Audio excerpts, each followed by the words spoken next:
शब बरात की हकीकत और इस रात में रिस्क और उम्र की तकसीम की हकीकत के मुतालिक इहाज का बयान। सवाल, शब बरात क्या है और क्या ये बात सही है कि इस रात रिस्क की और उम्र की तकसीम होती है? कुरान और हदीस से हवाला देकर रहनुमाई फरमाएं। जवाब, शाबान की 15वीं शब बरात कहलाती है, यानी वो रात जिसमें मखलूक को गुनाहों से बुरी कर दिया जाता है। तकरबा अलिफ 10 सहाबा किराम रजी अल्लाह अन्हुम से इस रात के मुतालिक अहादीस मनकूल हैं। एक, हजरत आयशा रजी अल्लाह अन्हा फरमाती हैं कि शाबान की 15वीं शब में मैंने नबी करीम सल्लल्लाहु अलैहि वसल्लम को अपनी आरामगाह पर मौजूद न पा तो तलाश में निकली। देखा कि अब जन्नत अलबकी यानी कब्रिस्तान में है। फिर मुझसे फरमाया कि आज शाबान की 15वीं रात है।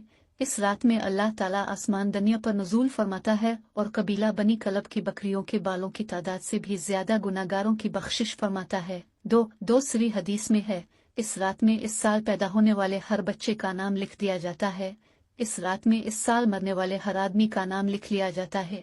इस रात में तुम्हारे अमाल उठाए जाते हैं और तुम्हारा रिस्क उतारा जाता है। 3, एक रवायत में है कि इस रात में तमाम मखलूक की मग़फ़िरत कर दी जाती है सिवाय 7 अशख़ास के। वो ये हैं, मुशरिक, वालिदैन का नाफरमान, कीना परवर, शराबी, कातिल, शलवार को टखनों से नीचे लटकाने वाला और चुगलखोर।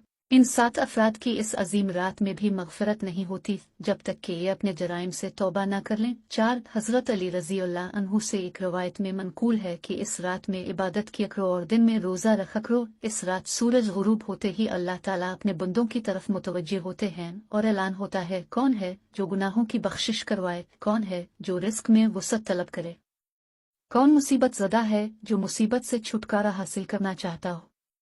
इन हज करीमा और सहाबा किराम रजी अल्लाह अन्हुम और बुजुर्गान दीन रहमतुल्लाह मुहिमुल्लाह के अमल से इस रात में 3 काम करना साबित है।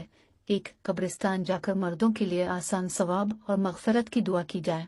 लेकिन याद रहे कि नबी करीम सल्लल्लाहु अलैहि वसल्लम से सारी खान मुबारका में सिर्फ एक मरतबा शब बरात में जन्नत अलबकी जाना साबित है। इसलिए अगर कोई शख्स जिंदगी में एक मरतबा भी इत्तिबा संत की नियत से चला जाए तो अजर व सवाब का बाइस है।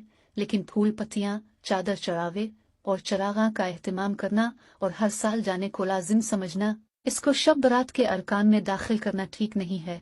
जो चीज़ नबी करीम सल्लल्लाहु अलैहि वसल्लम से जिस दर्जे में साबित है इसको इसी दर्जा में रखना चाहिए। इसका नाम इत्तिबा और दीन है। 2, इस रात में नवाफिल, तिलावत, ज़िक्र-ओ-अज़कार का एहतमाम करना। इस बारे में ये वाज़ेह रहे कि नफ़ल एक ऐसी इबादत है जिसमें तन्हाई मतलूब है। ये खुलवत की इबादत है, इसके ज़रिया इंसान अल्लाह का कुर्ब हासिल करता है।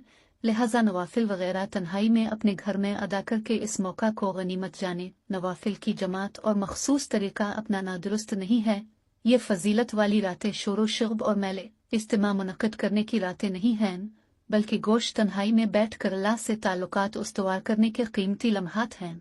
इनको ज़ाय होने से बचाएं। 3, दिन में रोज़ा रखना भी मुस्तहब है। एक तवास बारे में हज़रत अली रज़ी अल्लाह अन्हु की रवायत है और दूसरा है कि नबी करीम सल्लल्लाहु अलैहि वसल्लम हरमा अय्याम 13, 14, 15 के रोज़ों का एहतमाम फरमाते थे। लिहाजा इस नियत से रोज़ा रखा जाए तो मुजिब अजर सोब होगा। बाकी इस रात में पटाखे बजाना, आतिशबाजी करना और हलवे की रस्म का एहतमाम करना ये सब खुराफात और इसराफ में शामिल हैं। शैतान उन फजूलियात में इंसान को मशगूल करके अल्लाह की मग़फ़िरत और इबादत से महरूम कर देना चाहता है और यही शैतान का असल मकसद है। बहरहाल इस रात की फजीलत बेअसल नहीं है और सलफ़ सालिहीन ने इस रात की फजीलत से फ़ायदा उठाया है।